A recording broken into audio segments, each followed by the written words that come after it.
प्रिय विद्यार्थियों, मैं सोनकी madam Christ Church convent school Gadarwara digital class में आपका स्वागत है। प्रिय विद्यार्थियों, मैं हिंदी टीचर कक्षा 12वीं विषय हिंदी पाठ 19 पुस्तक जिसके लेखक देवेंद्र दीपक जी हैं। सबसे पहले मैं इनका लेखक परिचय, उसके बाद में पाठ का सारांश आपको समझाती हूँ। देवेंद्र दीपक का जन्म 31 जुलाई 1934 को उत्तर प्रदेश के सरेहानपुर नामक स्थान में हुआ था। इन्होंने अपनी प्रारंभिक शिक्षा सरेहानपुर में की। अपनी शालेय शिक्षा समाप्त करने के बाद इन्होंने एमए की डिग्री प्राप्त की। इसके बाद इन्होंने पीएचडी की डिग्री प्राप्त की। इनकी रचनाएं हैं बंद कमरा, सूरज से बनती किरण, खगोल राजा, भूगोल राजा का खगोल राजा आदि इनकी रचनाएं हैं। इन्होंने अपनी प्रिय रचना पुस्तक लिखी है, वो मैं आज आपको समझाने जा रही हूं। पुस्तक क्या है? पुस्तक में क्या है?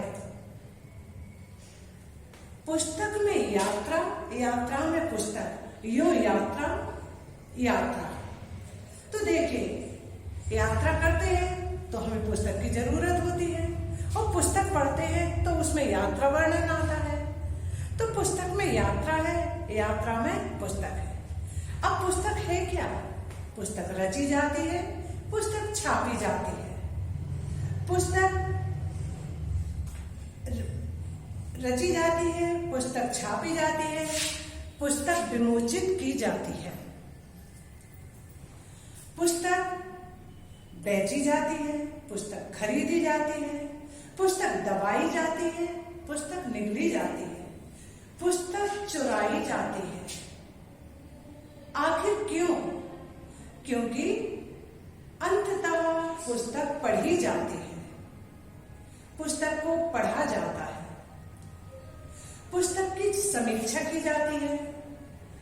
पुस्तक का प्राकथन करने के लिए एक इश्यूटेबल आदमी की जरूरत होती है। हर कोई पुस्तक को नहीं लिख पाता। इसको लिखने में कितने ही लोगों की आंखों की नींद चली जाती है, कितने ही दिनों से उसको समझना होता है, कितना ही दिमाग हमको खाली करके उस पुस्तक को जमाना होता है। जब कहीं एक पुस्तक लिखी जाती है, कितनों के उसमें विचार होते हैं, पुस्तक कैसे लिखें, पुस्तक कहीं गलत तो नहीं लिखा रही। तो ये सब क्या है, हमें सोचना पड़ता है। पुस्तक को पढ़ने का एक समय होता है, एक सीमा होती है, एक उम्र होती है कि हम पुस्तक पढ़ते हैं, पुस्तक को संजो कर रखते हैं, पुस्तक की हम देखरेख करते हैं। जो प्रधानाध्यापक रहते हैं, जो शिक्षक रहते हैं, उनके बच्चे इस पढ़ाई पर ज्यादा ध्यान नहीं देते, क्योंकि वो अपने घर में एक पुस्तकालय बनाकर पुस्तकों को रखते हैं। लेकिन एक सीमा होने के बाद, एक उम्र हो जाने के बाद घर में उन पुस्तकों को रखने की कमी आ जाती है। घर में उन पुस्तकों को नहीं रखा जाता।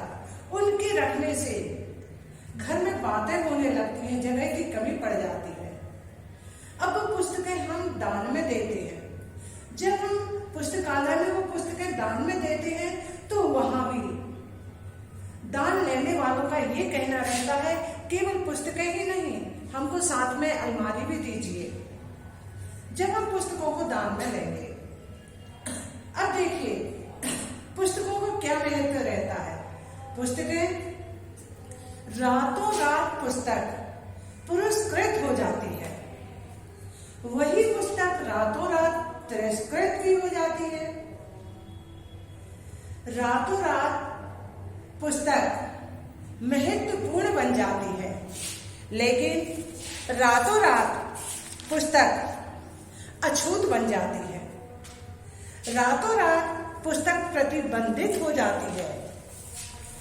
एक रात पढ़ने के बाद पुस्तक प्रतिबंधित हो जाती है, और एक रात पढ़ने के बाद पुस्तक जला दी जाती है। ऐसा क्यों? यह सब राजनीति है, ये सब राजनीति के खेल हैं कि रातों रात पुस्तक पुरस्कृत हो गई, रातों रात तिरस्कृत हो गई, रातों रात पुस्तक पढ़ ली जाती है, रातों रात पुस्तक जला दी जाती है, रातों रात पुस्तक महत्वपूर्ण हो जाती है और रातों ही रात पुस्तक अछूत हो जाती है। ऐसा क्यों होता है? क्योंकि ये सब राजनीति है। आप लोगों ने तक्षशिला महाविद्यालय का नाम तो सुना होगा, नालंदा विश्वविद्यालय का नाम तो सुना होगा। नालंदा विश्वविद्यालय में पुस्तकों का सबसे बड़ा पुस्तकालय था, विश्व का सबसे बड़ा पुस्तकालय था। यहाँ 3 पुस्तकालय थे, रत्नसागर, रत्नोदधि और रत्नरंजन। रत्नसागर 9 मंजिल था। यहाँ पर 10,000 विद्यार्थी शिक्षा प्राप्त करते थे और उसमें 1500 आचार्य थे। यहाँ पर माने हुए आचार्य थे और यहाँ पर माने हुए विषय, हर विषय पढ़ाए जाते थे। अब आचार्यों का नाम है आचार्य शीलभद्र, आचार्य नागार्जुन, आचार्य धर्मकीर्ति, आचार्य ज्ञानश्री, आचार्य बुद्ध भद्र, आचार्य गुणमती, आचार्य स्थिरमती, आचार्य सागरमती जैसे विख्यात आचार्य थे और इनके द्वारा पढ़ाए जाने वाले विषय थे बौद्ध दर्शन, इतिहास, राजनीति, हेतु विद्या, न्याय शास्त्र, व्याकरण, चिकित्सा शास्त्र, ज्योतिष शास्त्र आदि यहाँ पढ़ाए जाते थे। लेकिन यहाँ पर नालंदा पर बख्तियार खिलजी ने आक्रमण किया और आक्रमण करने के बाद उसने एक बहुत बुरा काम किया जिससे हमारे देश को और विश्व को भी बहुत हानि हुई। उसने उन पुस्तकालयों को जला दिया। उनके जलने से तीनों पुस्तकालय जल गए और विश्व धरोहर हमेशा हमेशा के लिए नष्ट हो गई। इसका कोई सबूत भी नहीं बचा कि इन पुस्तकों में क्या था, लेकिन तिब्बती और चीनी ग्रंथों से कुछ पता चलता है, कुछ अवशेष रह गए हैं और तो जो हमारे पुराने अतीत के इतिहास थे, ग्रंथ थे, वो सब जल करके नष्ट हो गए। अब बताइए, पुस्तकों को लिखने वाला पागल है कि जलाने वाला? इससे क्या बनता है? पुस्तकें विश्व धरोहर थी, वो तो हमेशा हमेशा के लिए नष्ट हो गए और जो हमारे ग्रंथ थे वो भी अब हमारे वापस आने वाले नहीं है।